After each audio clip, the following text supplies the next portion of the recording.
For today's lab, you're going to need this copy of the lab, Modeling Dihybrid Cross Probability, and you're going to need 2 nickels and 2 pennies.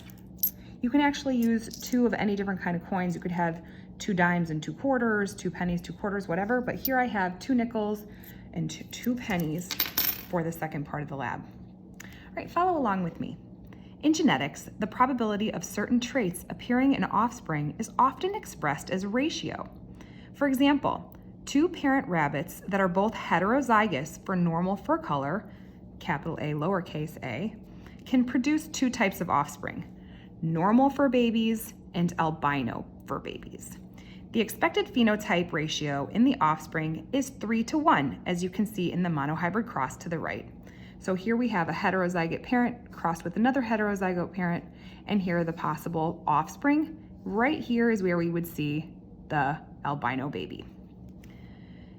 In the previous example, only 1 trait was considered. But what if we try to predict the probability of inheriting 2 traits at the same time? For instance, what if we consider fur color, normal or albino, and body size, normal or dwarf, at the same time for rabbits? When 2 genetic traits are considered at the same time, phenotypic ratios are not represented as a 2:2 or 3:1 anymore. Instead, ratios like 9:3 to 3:1 or 4:4 to 4:4 may result. Different ratios result when different parent genotypes are used. In this lab, you will be modeling dihybrid crosses with parents of different genotypes and compare your observed results to your expected results. So let's start with a cross. A cross between a normal fur-colored, normal body-sized female rabbit and a normal fur-colored dwarf rabbit. The female rabbit is heterozygous for fur color and body size. The male rabbit is heterozygous for fur color and homozygous recessive for body size. What are the genotypes for each parent? Write their genotypes in the space provided at the top of table 1 on the next page. So you will write them here and here for the female and for the male. Next, you're going to figure out what the possible gametes for each parent might be. Remember to FOIL. You're going to write the gametes across the top and the left side of this 16-boxed Punnett square. Next, you're going to determine the phenotype ratios for fur color and body size. Write the ratios right here. Next, you're going to calculate the expected percentages for each phenotype out of 16. You're going to write these percentages in table 1.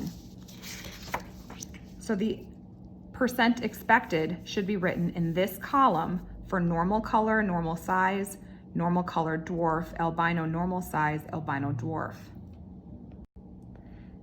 Next, you're going to complete a coin toss to get the observed results to compare to our calculated results. This is where you will need your coins. You're going to be covering the faces of these coins with tape and then labeling them with letters.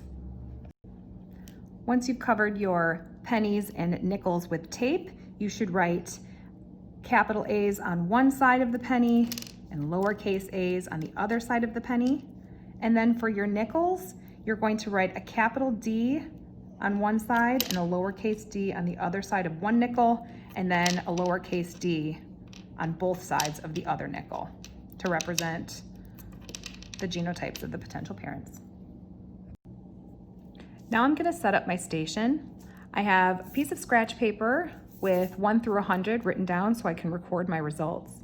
I have my coins on the ready, and I'm going to be tossing my coins for a total of 100 times, and I'm going to record the letter combinations, and which would be the genotypes for each of these on my scratch paper. So let's begin.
Done.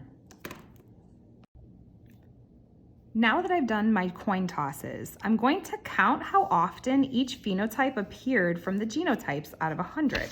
So here I have all of my data, and I'm going to count how often each phenotype showed up. If you saw homozygous dominant A and homozygous dominant D, or heterozygous A, heterozygous D, or heterozygous A, homozygous dominant D, which we can't see this, can we? Because we don't have,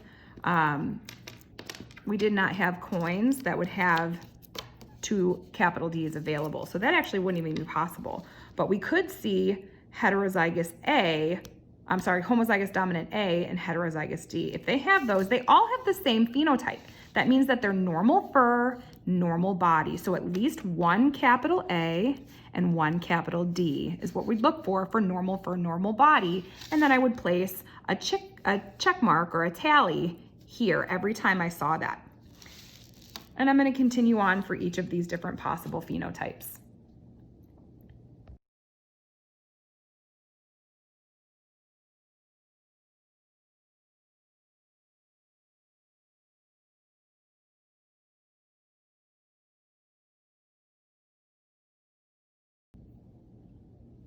After I tally all 100 of the coin tosses into the phenotypes, I'm going to write down the total number observed.